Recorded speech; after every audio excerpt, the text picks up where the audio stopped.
Hi, everyone. Thanks so much for joining me today on my YouTube channel. And today I'm going to share with you the complete model of my acceptance compassion model on managing your mental health. First and foremost, who am I? Well, I'm a published author of 2 personal development books. The first one titled Living with the Dragon, Healing 15,000 Days of Abuse and Shame. And the second book is titled Living with the Cat, The 9 Biggest Reasons Why Your Life Sucks. And they were published in 2017, 2019, respectively, documenting my mental health journey. The first one being more autobiographical and talks a lot about my upbringing in an abusive home, growing up in the cultural barriers as well, dealing with mental health and a brother with schizophrenia. And the second book looks more at, was a little bit more anecdotal, lighthearted read in terms of how we want to look at mental health as well. So both different styles, but both document my mental health journey quite well. I'm also a mental health speaker, meditation facilitator, and a lifestyle blogger and mental health blogger on my website, imjustjason.com. So in the acceptance compassion model, there really are 4 stages. And I'm going to touch on all 4 of these at great lengths. So the first one is the mind-body awareness. And the second steps are the acceptance compassion, which really is, I want to say they cross over together because they occur at the same time. And then change is the ultimate goal. Okay, and we'll go over these in a little bit more detail. So the first one is mind-body awareness. And mind-body awareness is a prerequisite for change. Before any change can happen, before I was able to facilitate any change within myself, I had to learn over the years about mind-body awareness and really get into tune on what it is. So what it is really an awareness of our thoughts and where our pain is, or what I like to call energy, is located in our body. So just having that sense of awareness of what's going on in our head and saying to ourselves, aha, I'm having a thought right now, or where that pain is felt throughout our bodies, in our chest or tummy, and just being aware of that. And just having this relationship of mind-body awareness, we want to cultivate a healthy relationship of being together with the mind and body, right? That they are one. And we want to create this homogeneous relationship between the mind and body. Oftentimes we've seen this over the years as 2 separate entities, that whenever we feel a headache, we'll treat the headache separately from whatever thoughts that might be going on in our head, and vice versa. So this mind-body awareness, with practice, it's just like building a muscle, and what, we like to today call mental fitness, kind of a catchy buzzword perhaps, right? But it's something that's maybe a little bit more palatable when we talk about mind, body, and the connection between the 2. And how we practice mind, body awareness, there's several ways, and these are the ways that's really helped me over the years, is through the practice of mindful meditation, mindfulness-based stress reduction, MBSR, and I recently completed an 8-week workshop online on that, which is really powerful in terms of tuning in to our body and our mind. And of course, the practice of yoga or any body movement itself, which can help us relate to our body and knowing where some physical pain or some physical discomfort could be occurring. So again, I just really want to emphasize that the mind-body awareness is a prerequisite for the next steps moving forward. So we have to practice this over time. This is probably the baseline of any change that's going to happen when we talk about mental health and our personal growth. So the acceptance compassion piece really go in hand. There's almost a marriage between the acceptance and compassion, because whenever there's an acceptance piece, there's compassion as well, and it goes both ways. So there's this synchronicity that happens whenever we get to this stage. And let's go over what acceptance and what compassion are by definition. So what is acceptance? Acceptance is simply allowing what is there to be there. Okay, we're not resisting what's happening, in our current circumstances. So we're having the intent of being rather than changing. And this is really important when we talk about change, and I'll get into this a little bit later. But having the intention of being means that we're present, as opposed to trying to force something upon ourselves. We're not trying to force any change. We feel and we're aware of our thoughts and feelings, and we feel them, we acknowledge them. Okay, we almost embrace them instead of pushing them aside. Okay, that is acceptance. And in a bigger picture, we're embracing circumstances as they've occurred. For example, if you experience childhood trauma or divorce or some sort of life transition, we're embracing the circumstances. So it's almost as though we think of these circumstances as a matter of fact, as opposed to this sense of defeat.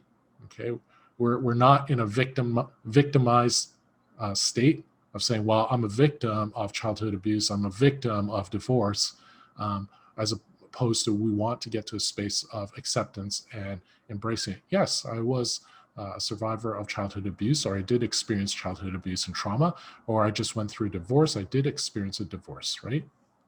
And the whole concept behind acceptance is so that we could dissociate the painful thoughts and memories from the actual facts of the story, okay?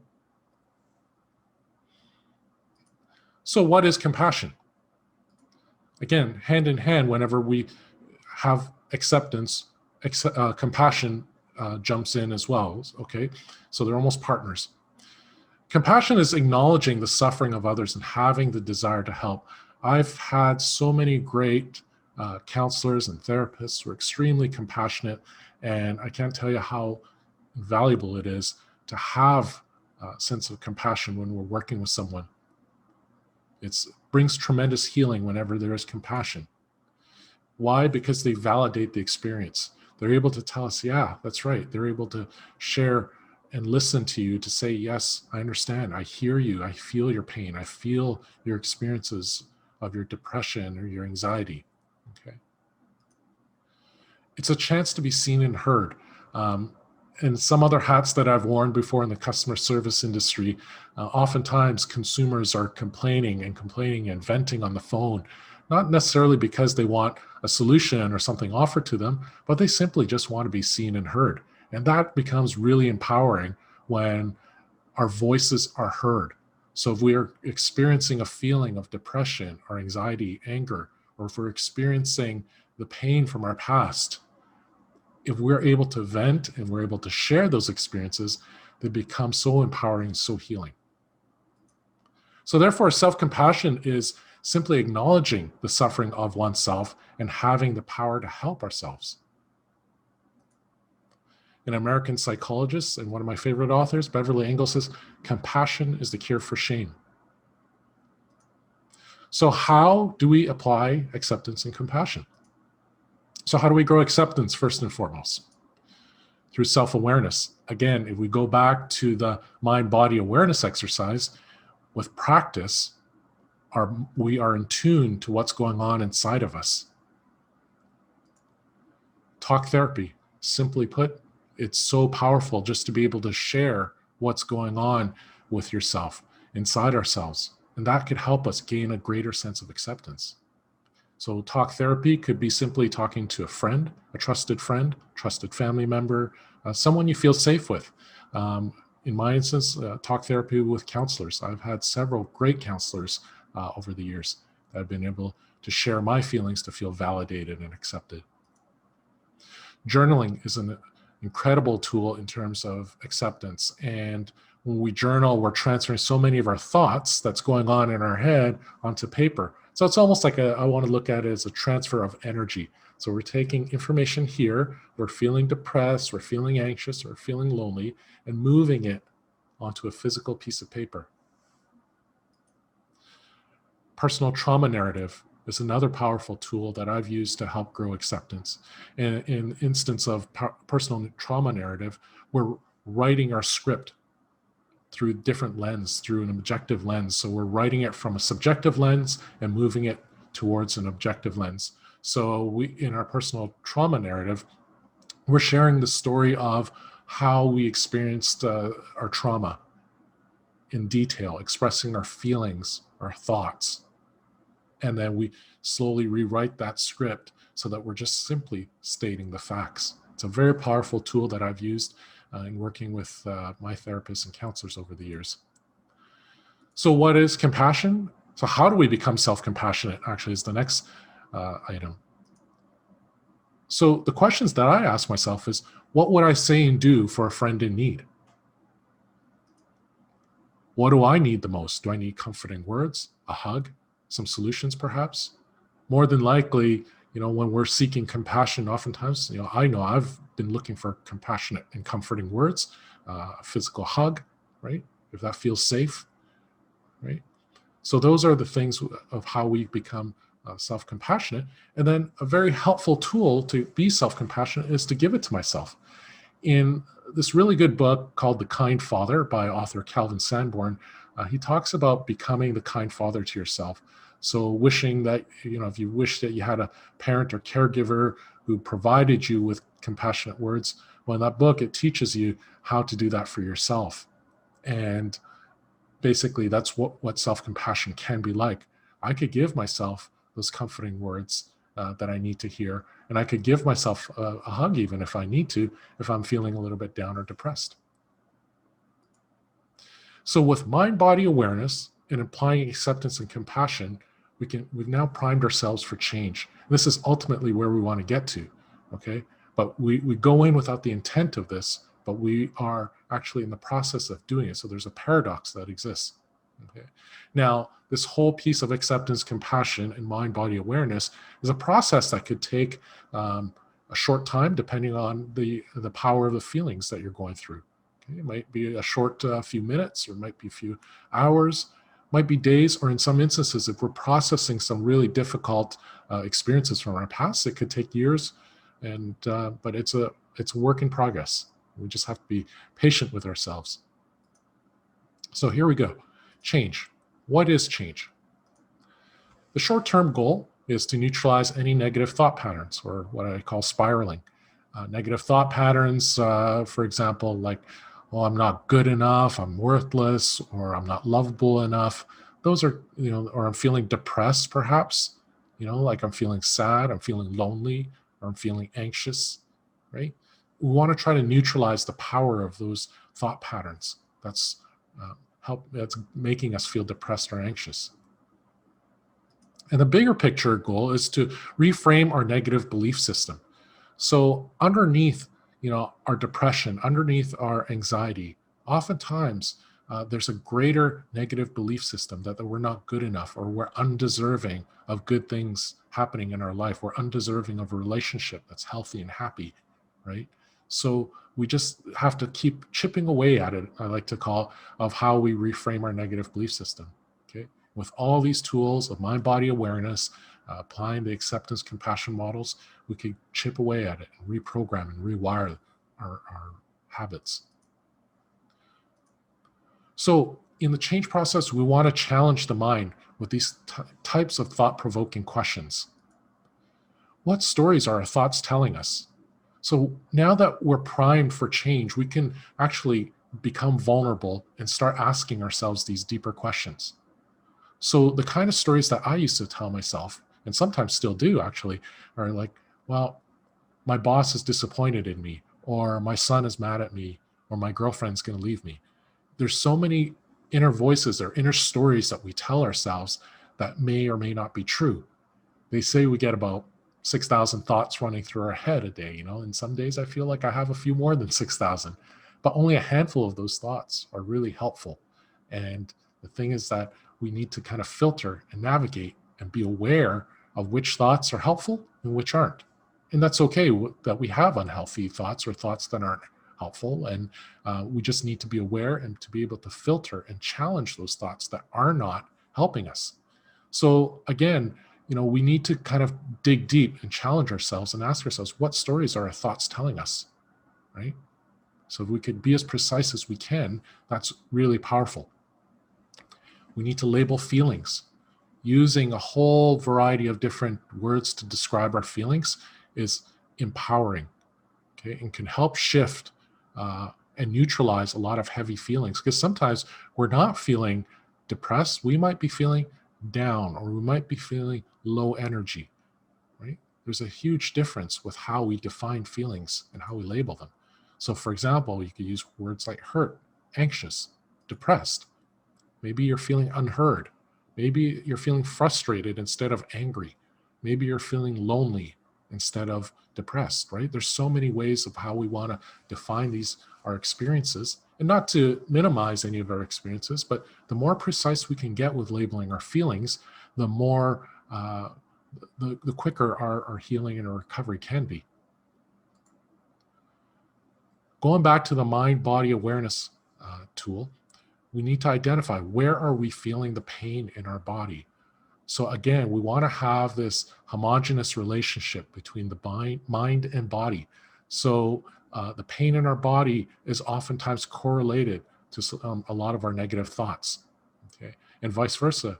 Whenever we're having negative thoughts, more than likely we're feeling some sort of pain. Okay, so sometimes when I'm feeling a little bit anxious, I'll feel it in my chest. I could feel it a little bit tighter. Sometimes I might have, my head feels like it's swelling when I'm having some very negative thoughts about myself, that I'm not good enough or I'm worthless, right? Or if I'm feeling a little bit down or depressed, I might feel it in my head, right? And then what are our typical behaviors? Like whenever I'm feeling depressed, I might feel withdrawn. I might feel a little bit angry even, or resentful over myself or someone else. And in some instances, some people might self-medicate as well. So, we need to be able to identify what these behavior patterns are. What are our actions whenever we're feeling depressed, upset, or we're feeling some pain from our past? Okay. So the whole concept of change in this step is that we're creating a profile of ourselves so that we can look at it from an objective perspective. Okay. So if we're able to observe who we are almost from an outside lens looking down, it's like, okay, whenever I'm telling myself that I'm not good enough, and whenever I'm feeling unheard or frustrated, and I have this pain in my head or this discomfort in my head, and I begin to withdraw or I feel resentful over so and so, we've created this profile of this person inside of you whenever you're feeling depressed. So we could identify and get really familiar with that person. And say, aha, yeah, I see it in myself that I'm feeling a little bit depressed, and that's me in my depressed state. So we can actually identify it and separate ourselves from it. And then the final question that there's so many questions we could ask, but this is a really important question, which we ask are, do I want to feel this pain? Now, the answer to this may seem obvious to some, but if our brain is so wired to feeling discomfort, suffering, and pain through our trauma, through our depression, the answer may be, yes, I want to feel this pain because ironically, it gives us comfort. Okay. But ultimately, we want to try to shift ourselves so we don't feel this pain anymore. So, we ask ourselves, what would I rather be feeling? Is it happiness, peace, calm, maybe excited? And then ask ourselves, how good do I feel about myself right now? If we don't feel good about ourselves right now, we're able to identify, again, creating this profile of ourselves of whenever we're feeling depressed or anxious, what are some ways I can shift how I feel? Okay. So once we kind of identify this profile and we're able to say to ourselves, I'm ready to get to a place where I want to feel a little bit of happiness or want to feel a sense of calm. So we can now retune that program in our mind to say, well, what are things I can do to help me shift? Right. And, maybe it might be an activity, a distraction, like a healthy distraction perhaps can sometimes be empowering. Sometimes exercise can help us shift how we feel and how we think. Right? Maybe it's just simply achieving a goal or taking a bath or, having a nice conversation with a friend can help shift how we think and feel. The key to change is to let go of expectations and by focusing on present thoughts and feelings. So the most powerful tool that I've learned over the years in wanting change is the following. I ground myself and detach from my thoughts, and I'm present. So again, the mind-body awareness. We ground ourselves. All of a sudden, we know we're having these negative thoughts. We're spiraling. Aha, yeah, I'm having this thought. I need to step back. I need to be here right now with whatever I'm doing. And I begin to notice the feelings or the energy in my body. I'm feeling that swelled head. And we just sit with it. We just sit with it almost like in the acceptance stage, except we're really applying that, really practicing that presence of being. And you know what? Miraculously, over time, the pain becomes less powerful as we're able to release that energy. That pain in our head, those negative thoughts, the ruminating, negative thoughts, the spiraling, maybe the tightness in the chest, shortness in our breath, it actually becomes less powerful when we sit and become aware of it. And that's the power of the change process, right? This tool here alone has helped me change a lot of my negative thought patterns. And the more we practice it, every day, the more we're able to tune into whenever we're feeling negative, and we're able to shift our feelings to become more positive without even trying, actually. And again, we're not intending ourselves to change, but we are actually just practicing to be present. And in that process, change occurs. It's just kind of a natural thing that happens. So to summarize, being aware of the mind-body connection, making this a lifestyle. I can't emphasize enough how important this is, of the mind-body connection, having that relationship of the two. And then just making it a lifestyle. I wake up every day and I have some thoughts in my head, but I was like, nowadays I'm kind of like, oh yeah, this is a thought that's not helpful. I'm driving in my car and I may have this thought that's about work or something, or about my home life that may not be very helpful or healthy. And I'm able to identify, okay, it's not helping me because I could feel this pain in my body while I'm having this thought at the same time. So it's kind of a fun little exercise. As you become accustomed to it, it just becomes natural. It becomes more and more like a lifestyle, like exercising or like eating well. Accept what is. Okay. So things that come to you, just be aware and say, oh yeah, it is here. I am feeling depressed, or I'm feeling a little anxious. I'm feeling a little wound up. It's okay to say that, right? We got to give ourselves space to accept what's happening in us. And it's perfectly normal. At the same time, being self-compassionate to what is. It's like, I get it, Jason. The exercise of the kind father, we can give ourselves that compassion. So we could say, yeah, Jason, I feel you. I know you're feeling a lot of pain right now. I know you're feeling a little bit hurt, or I know you're feeling a little anxious or nervous even, right? Don't worry, Jason, you've got this, right? I'm here with you if you need to. And we could say things like that to ourselves. I do it all the time when I'm driving, or if I'm, alone and taking a bath and I'm spiraling and I need to get to a place of acceptance, of self-compassion. It does amazing things in terms of shifting our thoughts. And finally, the paradox of change occurs when we notice our feelings and thoughts without actually attaching ourselves to the desire for change. Sit and think about that one for a bit, maybe.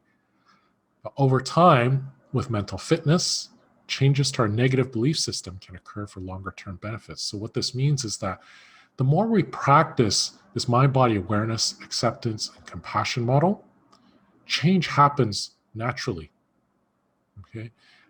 Without even having the intent to say, I'm so tired of this, I want to change. So how many times have we said that? I want to change, or I'm going to change, and we never do, because we recoil back because we forget these first two steps of the mind-body, the acceptance piece, the self-compassion piece.